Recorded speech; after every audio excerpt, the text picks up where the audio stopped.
What's up guys, it's your boy Wolf back with another 7 Deadly Sins Origins video. And in today's video, obviously you've guessed it, we're talking about Escanor. Our honest review and opinions on him as a unit, and a breakdown of his build on his axe and his greatsword. We're not going to talk about the shield because the shield is kind of more of a future use case. We'll talk about that in another video. But his axe and his greatsword in particular we are going to talk about. We're going to talk about the actual kits, we're going to talk about his engravings, we're going to talk about his best teams, and then we're going to showcase how those teams particularly work in battle. So without further ado, let's get into it. Before we get into it guys, I want to take a moment to say thank you for all the support you've shown me on my channel so far. It has meant a lot to me to see all the wonderful comments, to see all the likes, to see all the subscribers coming in. We're working hard on this YouTube channel. We're trying to grind to get to that 1k subs at the moment. So it means a lot to me to see that you guys are appreciating the content I make, and hopefully you'll keep continuing to support me. You'll keep showing me that support so that I can continue to work hard to bring out the best content I possibly can that helps you guys when playing the game. So please subscribe to the channel, drop a like on the video, and without further ado, let's get straight into it. So, my honest review of Escanor as a unit. He's pretty good. He is pretty damn good. I mean, I'm having a lot of fun using him. I really like using him. I mean, it is Escanor, who wouldn't like using him? He has some insane ratios on his skills that we'll talk about in a second. His damage is really good. But in terms of my honest opinion, in terms of when you compare him to some other units, and one particular unit I like to compare him to is Meliodas, because they're kind of like the two major DPS units in this game at the moment. I would say that they're kind of an equal standing to a certain degree, because Escanor does have massive, like bigger damage chunks. He does have bigger damage ratios on his abilities. He does technically do more damage, but he doesn't feel as fast as Meliodas. Meliodas' burst is just a lot quicker. Escanor feels very slow compared to Meliodas, especially with his axe build, because if you've used his axe build, you know that his Q, it kind of slows you down. You kind of walk while you're charging it up. With your max HP, with becoming a bit tanky while you charge up that big damage. So it feels slower than Meliodas, but he does the damage to compensate for that, I guess. So he's kind of like a slower but higher damage version of Meliodas in a sense, but I would say that they're about equal. But he is still a really fun, really insane unit to use. And so if you're wondering whether you should pour him, I mean, you definitely should, especially with the new boss challenge for Galland, because he is kind of tailor-made for that boss fight. Galland game, which is one of the mechanics in the Galland boss challenge, where he charges an attack and he hits you with like a really powerful attack, and if you can withstand it, then you get the buff, you become the Galland attacker in the Galland game, and then you take less damage and do much more damage with your next hit as well. And during that time, that's also when he kind of usually puts the commandment on you. So during that time you can't dodge and you can't switch out, or you get petrified. And so Escanor is kind of designed for that mechanic in mind, because that's where you ideally, when that commandment hits or he's about to do his Gallant game, that's when you want to bring in Escanor. That's when you want to start charging up his Q so that you're getting a bit tankier. You can take the damage from his Q, because charging his Q gives you a stance where you decrease the damage taken, and then Gallant hits you, and then after you finish, then you get the buff for the Gallant attacker in the Gallant game, and then your Q is fully charged and you unleash a massive hit from that in return. So he is kind of tailor designed for the Gallant boss challenge. I don't know, I haven't seen anything of people doing Gallant without Escanor, so I don't know how that is. So if you do know and you have done it, then let me know down in the comments below what you've been using, what teams you've been using to do the Gallant boss challenge and how you've been finding it.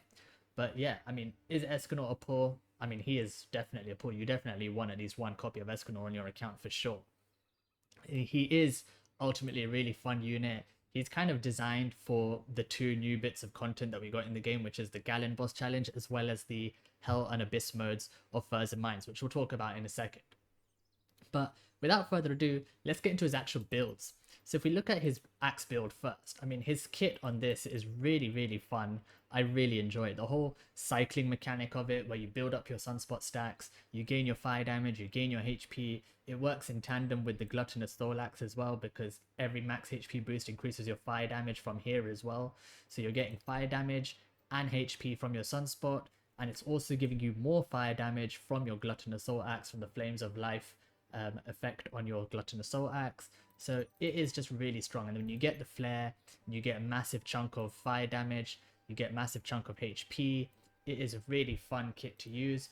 The damage ratios on his axe kit are so good. I mean, if we go and look at the numbers on this, 202% on his normal attack, 202% on a fully charged Q, 279% on his normal skill, and then 379% on his ult. And if you can, depending on how many magic points you use, it increases damage by 50% per point, all the way up to 350%. So we're looking at like a, what is that, 747% of attack if you use all 7 points on an ultimate with Escanor. So he does do some insane damage with his axe kit. And then not to mention, we've got his engraving as well, which is further increasing his damage. I mean, you've got fire attack on it, you've got fire attack increase on it, and then you've got the noonday sun effect from the engraving, which is increasing the duration of flare by 6 seconds at level 1. And then obviously flare is by default only 15 seconds, so this gives you more time with that maximum buff of the 50% fire damage, 25% max HP. And then it's also helping us charge up our sunspot stacks even further, and using our Q increases max HP by 24% for 10 seconds as well. So it's just making us really tanky, really strong, helping us get our stacks, maintaining that damage. So all of this together just really builds a really strong unit. I mean, when it comes to his engraving, ideally, if you can, you want to try and kind of fish for a level 3. It's the one engraving where having the different levels really does matter, because at level 1 you'll see that attacking an enemy while sunspot is active has a 50% chance to grant an additional sunspot, and it increases flare by 6 seconds. But when you get to level 3, flare gets an extra 10 seconds, so instead of the 15 seconds on the base skill, you get 25 seconds of flare. And on top of that, attacking an enemy while sunspot is active has a 100% chance to grant an additional sunspot. So this is going to be insane for helping you stack your sunspots and get to your flare much quicker in a fight. So ideally you want to try and fish and see if you can get the level 3 on his engraving, which only has a 10% chance to appear, but it's not too difficult, assuming that you're using your keys to farm for the Twisted Wish set, which is what everyone's going to be farming for right now. When it comes to Escanor's team for the fire build, now this is what I've been running at the moment, which is Manny with her Holy Staff spec, Daisy with her Lightning Grimoire spec, Gila in her Shield spec, and Escanor. Now Manny and Daisy are kind of just really strong units to have on this team, especially Daisy. If you have Daisy, then she is arguably one of, if not the best buffing supports in the game now, especially with her new engraving. I haven't made her engraving yet, but if we show you what her new engraving does with the new Twisted Wish set, this Sprouting Seed effect at level 3 increases all allied heroes crit chance by 10%. It's just a flat 10% crit chance to every hero on your team, and an allied hero's crit hit on an enemy with reduced crit resistance decreases that crit defense by 12% up to a max of 48% for 40 seconds. 40 seconds, you just hit 4 crits on someone with reduced crit resistance, and for 40 seconds you're doing 48% more crit damage to them. And she's giving us 10% crit chance. And this works really well, even just on her own with her lightning kit, because on her lightning kit, her normal attacks are applying electromagnet on the enemy for 40 seconds. And what does electromagnet do? It decreases crit resistance by 20%. So that engraving, once you manage to get that, if you have Daisy and you can get an engraving, she is one of, if not the best sort of buffing support in the game. So at this point, she's almost become like a must-have. If you can get at least one copy of Daisy, she is going to be insane for this team. On top of that, the other units I'm using, obviously we want Manny. Why do we want Manny? Manny is just such a good support, just such a universally good support for every team, because she applies her Q, which is going to give us Draco Priestess for 15 seconds. She's going to buff our crit damage by 30%, and she's going to buff our magic charging efficiency by 25%. And we want both of these effects, because obviously crit damage is always good. We always want more damage. Having crit damage is 30% is really good. If you get her potentials to 510, then that's going to go up to 45% crit damage. But on top of that, the other thing for this team in particular is magic charging efficiency by 25%. Because as we spoke about in Escanor's kit, he does more damage the more points he uses when he does his ult. So if we can charge up those ult points much better, much quicker, then that's going to help a ton with his damage. On top of that, no one in this team is really helping Escanor generate his burst, his fire burst. We're using combined attacks to generate the fire burst. So if we look over here, we have 3 options on this team, 2 for Escanor in particular, that's with Manny and with Daisy. And we're mainly using the one with Daisy because it's cheaper, it's 4 points because it's a 2 and 2 ult instead of a 2 and 3. So we want to be generating those ult points to get the combined attack so that we can activate the fire burst. And if we have any more points, then we can increase the damage of his ultimate. So we want that magic charging efficiency from Manny. So Manny, with that, just that one ability, her Q, the crit damage and the magic charging efficiency, is such a good support for Escanor. Paired with Daisy, the crit damage and crit chance buffs between the two of them are so good. Gila is kind of the one spot where right now for me it's a bit of a flex spot. Why is that? Well, right now I'm using her with her shield spec because what does the shield do? It gives us mitigation. She gives us a barrier, she protects our HP bar, which is nice for Escanor because a lot of Escanor's damage is based off of his HP, his remaining HP, especially on his Q, I believe. And his ultimate, I think as well, if I remember off the top of my head, his ultimate also does damage based off remaining HP. So protecting our HP bar with a barrier really helps. But on top of that, when you have a barrier, she's increasing your allied hero's fire damage by 30%. So she is giving Escanor a 30% fire damage buff. So having Gila with the shield spec is really nice. Something I have been experimenting that hasn't worked too well in the Gallant fight yet, but has worked elsewhere, is using the rapier build with the SSR crafted weapon. Why is this nice on this team? Why do I like using this? Mainly because right now, if I use Gila with the rapier, she's my only source of an SSR crafted weapon. She can activate the burst really well because the way her rapier kit works is she uses her E to apply a burn on an enemy. And then once you apply that burn, not only is she going to be providing a buff to Escanor's damage through that burn because the burn is going to start applying the defense reduction stacks that makes Escanor hit harder, but when she uses her normal attacks or her Q on anyone that has a burn, she is going to generate fire burst much quicker. And with the SSR crafted weapon, when she activates the fire burst, it means that she'll be the one source on this team where we can proc the black flame energy effect, which gives us a big buff to our attack and our crit chance. So I've been using the rapier mainly as a source for activating that buff because obviously Escanor's not using a crafted weapon, SSR crafted weapon on his axe build. He's using the gluttonous soul axe. So Gila with her rapier is the one source we have to activate that black flame energy. But let's talk about some alternatives that you can use on this team as well. And we'll start with the one that we think of the least, the one that we use the least, which is Tiore. Tiore, if you're completely free to play, does work. In her healing spec especially, you might want to use her in the healing spec especially because with her healing spec she is going to obviously be providing mitigation for this team. She is going to provide Escanor with heals.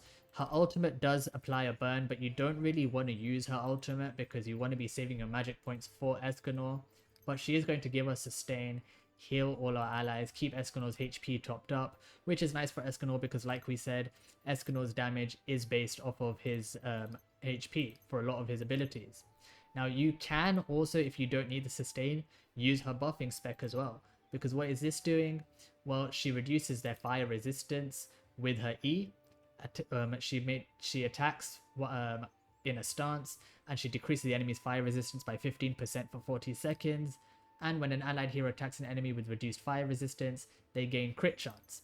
So she is also buffing Escanor's damage through this. And then again, she applies a sort of mitigation for us by applying combustion, which decreases the enemy's attack by 20%. So she's providing support in terms of making us tankier that way as well. So you can use her in that spec as well, and it will work really well still. The other option that you could use is Tristan with his burst spec. His burst spec is obviously just a standard go-to that's useful for anybody who's got Tristan because he is going to decrease enemies' fire resistance. He is going to help us generate fire burst really well. Additionally increase the burst gauge by 200 if the enemy's fire resistance is decreased. So you apply your Q, then your E, he's going to generate burst really quickly. And then when you activate a fire burst, he increases all allied heroes fire damage by 5% for 30 seconds up to a max of 5 times. So he is really good at generating the fire burst, decreasing enemies fire resistance, so he will buff Escanor's damage as well. The last option, which is the option that I've kind of been prepping and building in the background, is Slater. And when I think about it, ideally this is probably the best team for Escanor, is Slater with his axe. So I spent a lot of keys yesterday. I hadn't touched Gila at all or Slater forever because I wasn't really using the fire team until Escanor came. So I spent like 300 keys yesterday, my 50 from my daily cap plus the 250 we got from the new event with the exchange shop, to build up Gila's masteries all the way to max on all 3 trees, as well as Slater's, because Slater's axe is something that I eventually want to use. I haven't used him yet, mainly because I don't have the desired weapon. Ideally I want the blazing axe for this spec, but Escanor works really well, especially when you pair him with Daisy and Manny in like a giga support team. So this team is ideally probably his best team. And why is that? Because we've already spoken about the way that Daisy and Manny buff our crit, because Manny is giving us crit damage, Daisy is reducing crit resistance with her electromagnet, with the engraving she's giving us crit chance, she's reducing crit defense, and she's giving us crit damage through her Q. But when you pair that with Slater as well, Slater, when you have his potential at 710, his tag skill is inflicting a bleed for 20 seconds. On top of that, his Q is inflicting a bleed, and a fully charged Q decreases the enemy's crit resistance by 20% for 30 seconds. So that is also going to synergize with Daisy's engraving, where when you attack someone with reduced crit resistance, you reduce their crit defense. And then on top of that, his passive, when an allied hero attacks a bleeding enemy, their crit damage increases by 30%. So when you pair this with the 30% that you're getting from Manny, and then when you pair that with the 15% it says here, but if you get her potentials up to 5, then 30% crit damage from here, from Daisy, then across the 3 of them, that's 90% crit damage that you've got just from these 3 units. So it's giga support for crit basically. So this Slater build really works well with this team, and this is probably going to be my goal, my end game team with Escanor in his fire axe spec will probably be this. Escanor with Slater, Daisy and Manny. I'm hoping to get the blazing weapon for Slater, because ideally you will be starting the fight in one of these 3 units, and Slater's not going to make good use of the SSR crafted axe because he's not really activating a burst. So I want to get the blazing axe on Slater and level that up to get the first strike passive from him, so that I can start the fight on any of these 3, get a bunch of buffs out, get Manny's Q down so I can get the magic charging efficiency, and then once we have our ult points, once they're bleeding, once we've got all our buffs up, then switch into Escanor, activate a combined attack, get our fire burst active, get our sunspot up to stacks built up to flare, and then just do insane damage with Escanor and his ultimate and his E ability, which does a massive chunk of damage. So that's the goal right now with Escanor on the fire team, and that is probably the best teams that you can think of. The alternatives, again, if you don't have Daisy here but you do have Slater and Manny, then I would swap Daisy out for Gila probably, with her shield spec, just because you'll still have crit buffs from Manny and Slater, so you can get Gila in to get the 30% fire damage from her shield spec. Or again, if you really need help with the bursting, then you can switch in either Tristan, you can try and use Gila's rapier, or you can switch in Tiora if you'd rather use her buffs. So those are kind of the alternatives. But if you have Daisy and you have Manny, those 2 almost should be like permanent fixtures on this team. Manny especially, if you don't have Manny, we've had SSR selectors, we've had one in the past from one of the updates or dev notes or something, and then we got one recently from the compensation apology. If you don't have Manny in your account, you should be using those SSR selectors to get at least 1 copy of Manny, because she is basically a must-have unit, at least 1 copy on every account. So now that we've gone over that team, guys, let's actually see this team in action. So we're going to showcase it with the main team that I'm actually going for in the end, which is going to be the Slater variant, Slater, Daisy and Manny. And we're going to go into the battle trial here, free training. If you don't know, this is kind of like a free arena where you can go and test out your teams and combinations. So we're going to go in here, we're going to showcase this team, how it works and the damage that it can do. So ideally, the way I like to start this fight is I use Daisy to get the first strike on electromagnet, get a crit damage buff, switch into Manny, use her E and then get her Q down to get the magic charging efficiency. Then we're going to switch into Slater. Now we've got the bleed. We're going to do a fully charged Q. There we go, crit resistance down. Switch back into Daisy. Why Daisy? Because Daisy with her flowers is really good for helping us generate the magic points because of the passive damage they do. Go into Manny to get all of her magic charging efficiency and buffs down. And then we switch it to Escanor. Now we've got a bunch of alt points. We're going to generate our flare. There we go, now we've got flare. And then we are going to do big ultimate. And this isn't even the combined attack. I just use the normal one just to show you how much damage it does. We'll do it this time with the fire burst activated. Switch to Slater. We kind of missed the tag skill there. Get the bleed out. Now we're getting a bunch of crits. We're reducing the crit defense. Let's go into Manny. Get that down again. Go into Daisy. Get her flowers down. Get the crit buff down. I'm going to switch into Slater to get the bleed again. And to reduce the crit resistance with a fully charged Q. Now I'm going to go into Escanor and do the charge. There we go. Look at that damage. Look at all of that damage. So his damage on this axe build is really fun and really strong. Now let's talk about Escanor's Greatsword build. I really like this Greatsword build. I did not expect to like it as much as I do, but I really do like this build. In terms of the kit, it is really nice. He increases everyone's dot damage by 120%, and when attacking a burned enemy, his damage increases by 30% for every one stack, which burn can stack up to 5 times, so you can get up to 150% damage increase. Not 150%, sorry. Yeah, 150% damage increase for attacking a burned enemy. My math just failed me there for a second. And on top of that, he gets tankier because he takes 15% less damage from enemies that are burnt. His normal attack, 168% damage of his attack, kind of a standard ratio similar to Meliodas' normal attack ratios, but he does have a chance to inflict burn on his normal attacks up to 5 times, which burn is obviously going to be doing fire damage every second, and it applies the defense reduction every time the burn damage ticks. It applies defense reduction up to a max of 100 times, and this works so well with his kit in particular because his E is not only doing an insane chunk of damage, 289% of his attack, but it is also making the burn damage tick 50% faster for 10 seconds.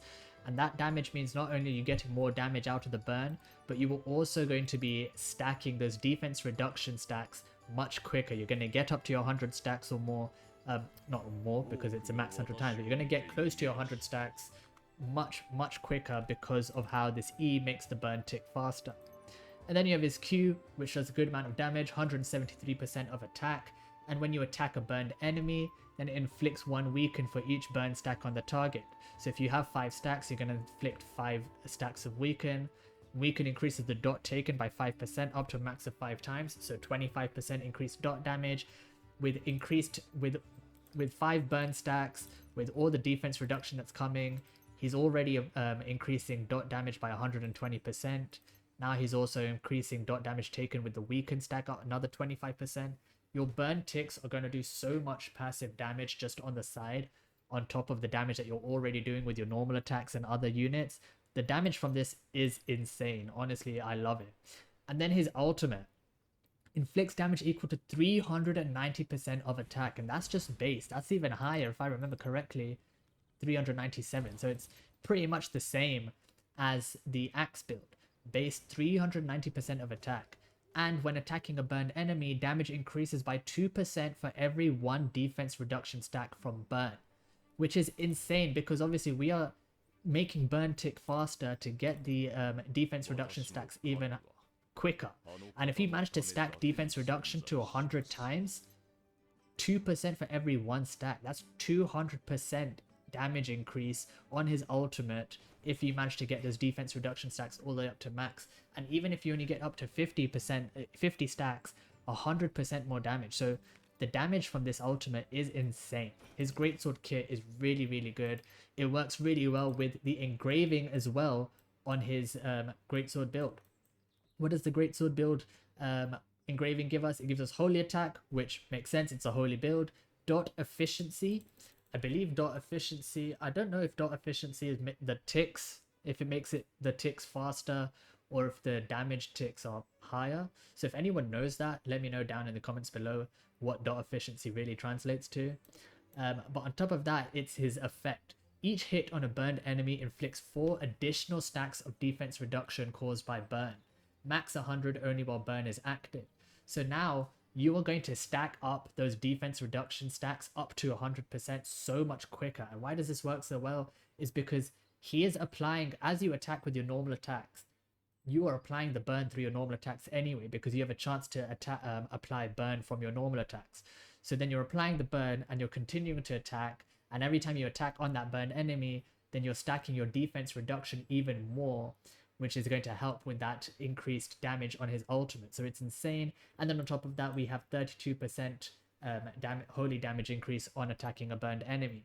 And if you manage to get that at level 3, if we go and look at what the level 3 effect is on this engraving, each hit on a burned enemy, so it's still 4 additional stacks at every level, but increases the holy damage. So honestly, this engraving, you don't even need to get level 3. Like if you manage to get level 3, obviously it's better. The more holy damage we have is better, but the biggest thing on this engraving to me is getting those additional stacks of defense, and it's 4 at every level, so you can actually probably get away with even a level 1 on this. So it is a really, really nice kit, and I really like the teams for this. So let's look at the teams that we are using with Escanor's Greatsword. So this is a team that I've been running at the moment, and when we talk about Escanor's Holy Greatsword team, we're thinking particularly about Furs and Mines, because Furs and Mines is now a Abyss and Hell mode dungeon that uses Holy and Lightning spec units. So that is where Escanor really shines with his Holy Greatsword build, because he's going to do good damage against that boss. Now this is a team I've been doing that with so far, which is obviously the standard support of Daisy and Manny. They're obviously very good for buffing our damage, for buffing our crit damage, for reducing enemies' crit resistance. Daisy also helps here because obviously with her combined attack with Manny, with the Greatsword build, he doesn't have a combined attack with anyone else, so theirs is the only combined attack there is, with 5 ult points, which you can get with Manny's Q with her magic charging efficiency, and then through them you can apply the lightning burst, which is what you want on Furs and Mines, because the boss takes more damage, it takes additional damage when they have a lightning burst activated on them. So while you do want to use Escanor probably as your main DPS, you still want to be activating lightning burst on that. So right now I've been doing it with Gila with her rapier build. Why Gila? I'm not activating the burst with her on this build, but I am using her to apply burn, because her E is a solid, it just applies burn. It's not like Escanor's normal attack where he has a chance to apply burn. Her E just applies the burn. So it helps to get this burn out and then switch into Escanor, because now right off the bat he is going to be getting that damage increase by 30% when attacking a burned enemy, and he's going to get that 15% damage reduction straight away because we've already applied burn from Gila. Then we can continue to attack, build up those stacks, build up the defense reduction from his engraving. So I really like using Gila for that. But when it comes to Furs and Mines, in terms of what you probably do want to use instead, the other alternative units that I would use on this team, I would probably, if you're completely free to play, or if you don't have Drake, then Guild Thunder is another option to use. You can use him with his burst spec to help you generate that lightning burst much quicker. I haven't used Guild Thunder too much, or well, not at all really, but you can apply the shock, and then you can increase your burst gauge when you attack someone who is shocked. So he's going to help you apply that burst really quickly. But what I am working towards mainly in terms of the other alternative for this team is Drake. My goal is to use Drake with his longsword build, and this is what I'll be using for Furs and Mines. Is this team eventually is Escanor with his Holy Greatsword, Drake with his longsword burst spec, because what is his longsword burst spec going to do for this team? His E is going to grant everyone pulse for 20 seconds. Pulse inflicts damage equal to a certain amount of attack to nearby enemies, and increases burst gauge by 30 when hit 5 times. On top of that, his Q additionally increases the burst gauge by 20 every 3 hits while you have Pulse active, and then increases lightning burst efficiency by 30% while Pulse is active. And then his ultimate as well decreases lightning burst resistance by 30%. So he is going to help you charge up that lightning burst really quickly, especially when you combine it with Manny with her flowers doing her lightning damage, with the crit damage buffs that we're getting between these two. And then obviously these two are holy units, and if you know the way holy works, holy just when you do holy damage, it just adds to the burst gauge that you're already filling. So if you start doing damage with Manny or with not with Manny, with Daisy or with Drake, and then you attack with Escanor and Manny, they're just going to contribute to that lightning burst gauge with their holy damage. So my goal is to be using Drake with his longsword build to help Manny activate the lightning burst really quickly. And then once the lightning burst is active, we're going to switch into Escanor, we're going to apply those burns, we're going to get those defense reduction stacks, and we're going to charge up a big ult to do insane damage with Escanor's Greatsword build. So that is his Greatsword build. That is the teams that we're thinking about. Like I said, if you have Daisy, you want to use Daisy. If you don't have Daisy on this team, if you don't have Drake either, the alternatives you can use, like I said, you can use Gila with her Rapier to apply the burn for Escanor. You can use Gil Thunder in there. But ideally, you kind of want at least one of Drake or Daisy. But those are the teams, those are the alternatives that you can use. So now let's showcase the Greatsword build. And just so that people, just for clarity's sake, we've switched the skin as well along with the engraving so people know which engraving we're using. We're going to go into the battle trial again, and we're going to showcase this team. And again, we're showcasing it with Drake on the team because I want to showcase sort of the final version of what I think would be the best team, as particularly in tackling Furs and Mines, which is going to be the Daisy, Drake, Manny, and Escanor team. So again, what we're going to do is actually this time we're going to get Daisy down and get her first strike and electromagnet, get our crit buffs, put down our flowers, switch to Manny, use her E and Q, then we're going to switch to Drake, get our pulse down. There we go. Now we've got our pulse, use his Q, and there we go. Now we've already got our lightning burst activated. Get the crit damage, and then we go into Escanor. And now we're just going to look. Now we've got burn.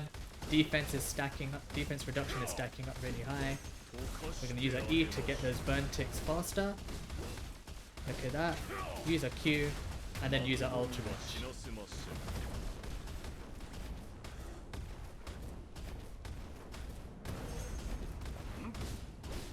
It just does so much damage. It is so good. I love using this build. So that's kind of the rotation and how this team is going to go, guys. That's kind of what we're going for with First Mines. Daisy, Drake, Manny, and Escanor. So now we've kind of gone over all of his builds, guys. Well, the two builds that kind of matter at the moment. The shield we'll talk about in another video, but it's kind of a future use build at the moment. I believe that we're probably going to be seeing more use for his shield support spec when we see more future units like Merlin with her fire spec coming out. So we'll talk about the shield in the future, but for now we've gone over the axe, we've gone over the sword. Is he a must pull? Pretty much, I would say yes, he is, especially in terms of trying to make your life easier with tackling the Gallant boss challenge. You kind of definitely want Escanor for that. You probably kind of, I mean, you can probably do, if you have Drake and you have Drake built up, then you can probably do Furs and Mines with Drake as your main DPS, but Escanor with his Holy Greatsword is going to help you a ton with Furs and Mines as well. And if you manage to get this team together of Escanor, Drake, Daisy, Manny, that's probably the best team that you can run for Furs and Mines. So is Escanor must pull? Pretty much yes, and you definitely want at least one copy of him. If you can get more, then you should go for it. Just so you guys can see with the draws, I've done 120 pulls pretty much exactly on Escanor's banner. As you can see, since the Daisy summonings, I haven't bought any more bundles yet. I probably will be soon. I plan to grab these two bundles, and then if we go to the Star Memories, I'm probably going to get this to get the first account bonus. 12,400 there, 12,200. So that will help me go up to another pity and then probably just a bit more. Because as you can see, pickup guaranteed. My next pity is an Escanor guaranteed. In 120 pulls so far in this banner, I managed to get 3 copies of Escanor and 2 copies of Diane. So my luck has been pretty good on this banner so far. I'm going to go up to this next pity at least to get this guaranteed Escanor. And by that point, I should also be able to pick up one copy of Escanor from here, because as you can see, it costs 180. I'm at 142 so far. So my goal is to pick up that, because I want to get my Escanor right now sitting at 610. I want to get my Escanor up to 810 if I can, because I want to get that 15% attack and 5% max HP boost to my Escanor. So that's the goal right now. We'll probably be doing some more pulls later this week for Escanor. But is he a must? Do you need all the dupes? You don't really need them, but if you can get them, they are really good. Obviously, his ultimate move, Final Strike, is doing more damage on his both builds if you can get him to 510. But even with just 410, I mean 410 amplifies special attack on his E, amplifies his ult damage on his axe with 410. If you can get one copy and get him to 410, he is still going to do an insane amount of damage. It might not be as big or as chunky as someone obviously who has a much higher potentials, but one copy is still going to serve you well, especially when it comes to things like the Gallon Boss Challenge. So if you can get at least one copy of Escanor on your account, you definitely should. We've said everything we needed to about Escanor, guys. Let me know what you think of him down in the comments below. Have you pulled for him? And if you have, do you like him? Are you enjoying him? How are you using him? What teams are you using him with? Are you not pulling him? Are you not pulling for him? If you're not, then let me know why. If you have a reason for skipping Escanor. But that's it from me, guys. Let me know what you think down in the comments below. Like the video, subscribe, keep showing me some support. This video might have seemed a bit all over the place. I feel like I was kind of a bit all over the place while recording it, because I'm in a new place. I've moved, new PC, so I'm kind of getting accustomed to my new sort of environment for recording. But yeah, let me know what you guys think down in the comments below. And that's it from me, guys. I've been Wolf. Peace.